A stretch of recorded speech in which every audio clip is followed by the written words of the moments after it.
Makanya kan ya, Tuhan, saya ulangi lagi, Tuhan tidak untuk dicari tapi dirasakan keberadaan. Makanya ketika kita meditasi juga jangan mencari tapi merasakan. Meditasi jangan mencari.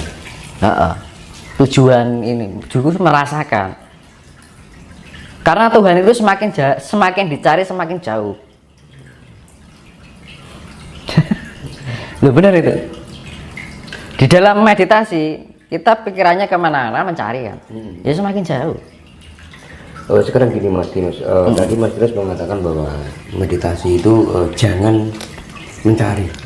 Sebetulnya hakikat dari tujuan meditasi itu sebenarnya bagaimana sih Mas?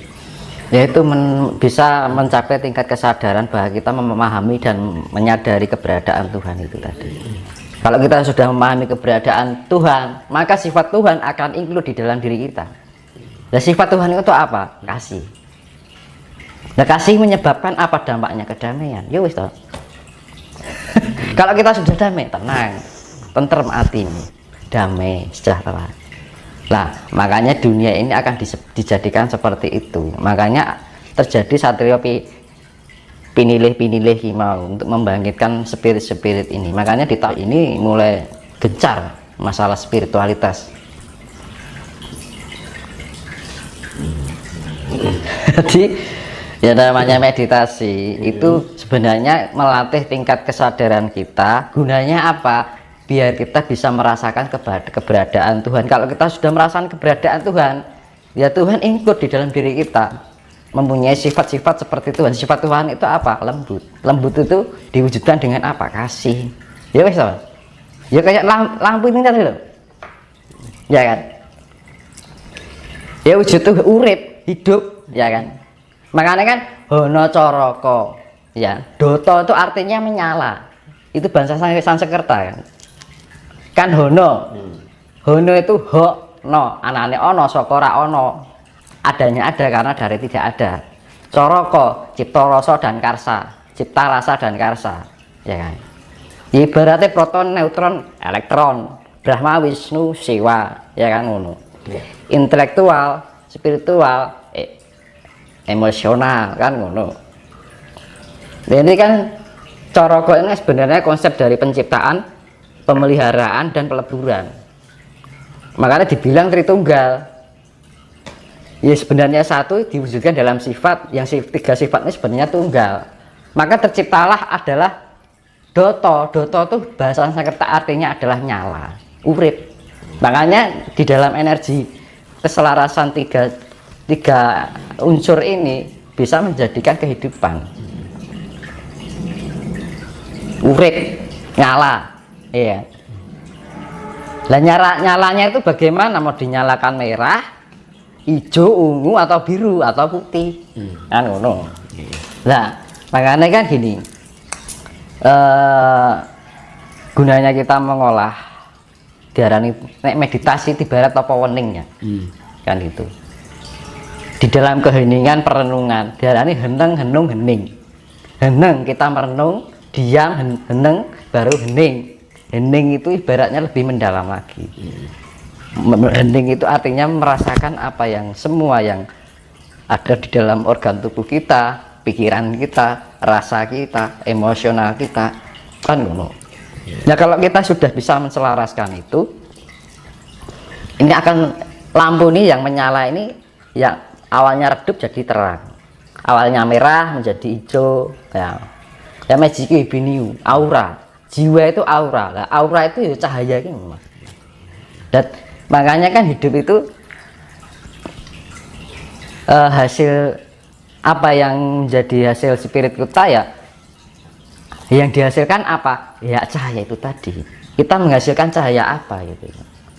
Makanya kan setiap di dalam cakra itu kan ada cahaya merah, ya kan, jingga kan, kuning, terus magiku hijau, biru, ungu, anu, nila, ungu, putih, kan ngono to, Mas. Nah, makanya kan ada level-levelnya. Mas ya, ini terkait dengan meditasi. Ada statement yang mengatakan bahwa meditasi tidak boleh mencari ketenangan, karena kalau kita terlelap dalam ketenangan, jika dengar suara berisik akan menimbulkan kemarahan. Pandangan Mas Dinus bagaimana? Karena gini, mencari itu banyak jatuhnya karsa. Nah, gitu. Makanya kan yang namanya meditasi itu ketenangan yang ini, ya kan ini. Ini ya. Ini misalnya biar seimbang kita butuh apa? Ketenangan kan. Ya kan. Nah, kalau nggak tenang kan gini ya. Analoginya seperti itu. Ya kan loh. Nah, kita seperti membawa diri kita. Kalau kita sudah tenang bisa menemukan titik yang namanya pusat dari, ya akhirnya ibarat ini batu ditumbuk-tumbuk itu seimbang. Jadi untuk melatih yaitu ya namanya spiritual ya kestabilan, keseimbangan, balance kan. Kalau kita sudah untuk mencapai balance itu ketenangan dulu. Kalau sudah tenang kan balance, ya kan, seimbang. Karena di dalam kehidupan ini penuh dengan goyangan, vibrasi. Nah, vibrasi kita kan banyak kan, dari faktornya kan banyak. Nah, untuk mencapai keseimbangan itu akhirnya apa? Tenang, seimbang, balance. Kalau sudah balance kan temukan kedamaian loh mas, timbangan loh mas, keadilan, ya kan?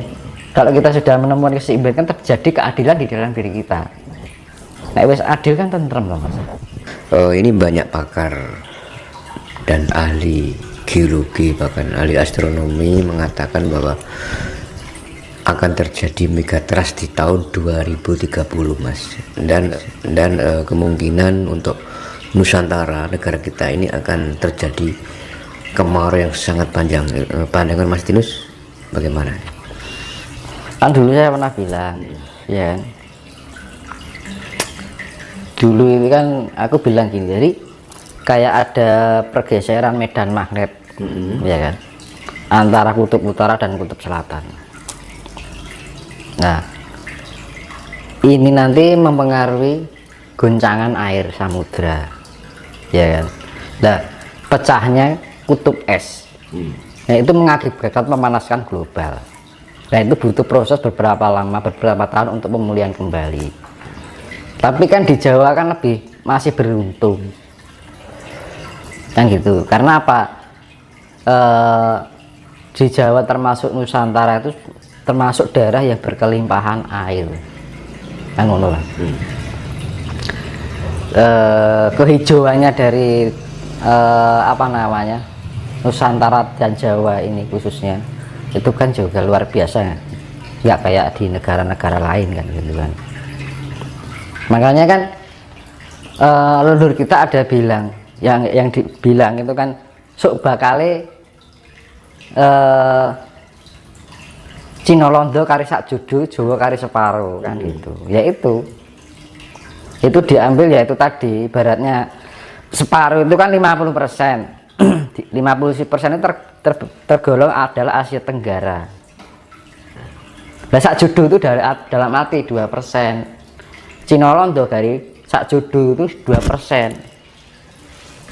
Jadi kumulatif dunia 5% kan gitu. Makanya kan di dalam Bharatayuda Jaya binangun antara Kurawa dan Pandawa 5, Kurawa 100, perbandingannya adalah 5 banding 100 kan gitu.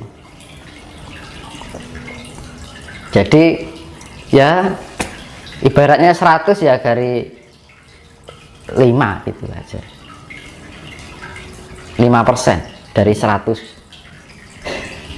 Berarti intinya akan terjadi pengurangan manusia secara besar-besaran mas. Nah, makanya itu kan kita persiapkan sedini mungkin. Jangan terlalu berlarut-larut tergiur dalam kesenangan duniawi. Yang kesenangan duniawi memang mengenakkan, ya kan? Kita bisa ini, bisa itu, ya kan? Nah, itu malah kita kalau terlalu keduniawian, akhirnya kita menjauhkan dari sifat rasa bersyukur, kan itu.